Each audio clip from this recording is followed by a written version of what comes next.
اللہ तुम्हारी औलाद के बारे में तुम्हें हिदायत फरमाता है।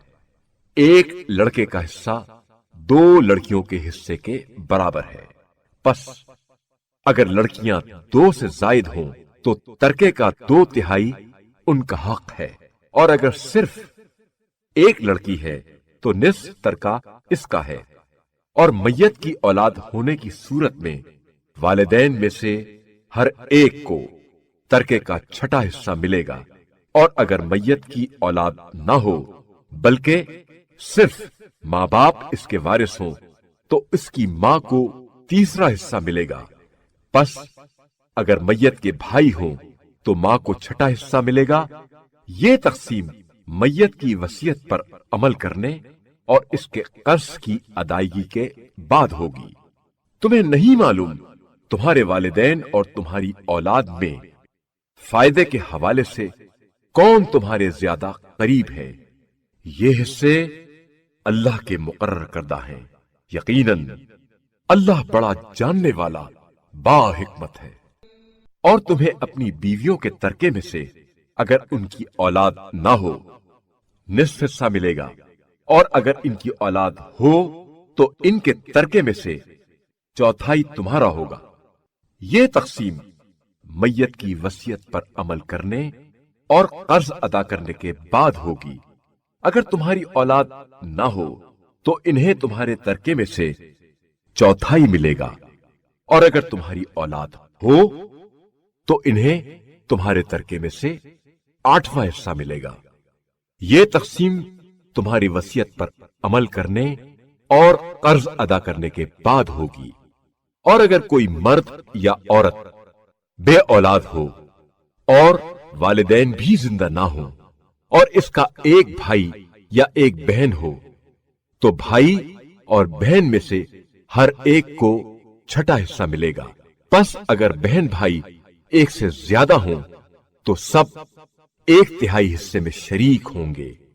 ये तकसीम वसीयत पर अमल करने और कर्ज अदा करने के बाद होगी, बशर्ते के जरा रसा ना हो। ये नसीहत अल्लाह की तरफ से है, और अल्लाह बड़ा दाना बुर्दबार है। ये अल्लाह की मुकर्रर करदा हुदूद है, और जो शख्स अल्लाह और उसके रसूल की इताअत करेगा अल्लाह उसे ऐसे बागों में दाखिल करेगा जिनके नीचे नहरें बह रही होंगी, जिनमें वो हमेशा रहेंगे, और यही तो बड़ी कामयाबी है। और जो अल्लाह और उसके रसूल की नाफरमानी करता है और उसकी हुदूद से तजावुज करता है, अल्लाह उसे दाखिले जहन्नुम करेगा, जहां वो हमेशा रहेगा, और उसके लिए जिल्लत आमेज सजा है। और तुम्हारी औरतों में जो बदकारी की मुर्तकिब हो जाती हैं, इन पर अपने मुसलमानों में से 4 अफराद की गवाही लो। फिर अगर वो गवाही दें तो इन औरतों को घरों में बंद रखो यहां तक कि मौत इन्हें अंजाम तक पहुंचा दे, या अल्लाह इनके लिए कोई और सबील पैदा कर दे। और अगर तुम में से 2 अशखास बदकारी का इर्तिकाब करें तो इन दोनों को अजियत दो।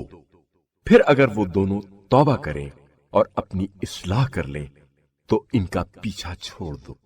बेशक अल्लाह बड़ा तौबा कबूल करने वाला, रहम करने वाला है। अल्लाह के जिम्मे सिर्फ उन लोगों की तौबा कबूल करना है जो नादानी में गुनाह का इर्तिकाब कर बैठते हैं, फिर जल्द ही तौबा कर लेते हैं। अल्लाह ऐसे लोगों की तौबा कबूल करता है, और अल्लाह बड़ा दाना हिकमत वाला है। और ऐसे लोगों की तौबा हकीकत में तौबा ही नहीं जो बुरे कामों का इर्तिकाब करते रहते हैं, यहां तक कि इनमें से किसी की मौत का वक्त आ पहुंचता है तो वो कह उठता है अब मैंने तौबा की। और ना ही उन लोगों की तौबा कबूल है जो मरते दम तक काफिर रहते हैं। ऐसे लोगों के लिए हमने दर्दनाक अजाब तैयार कर रखा है।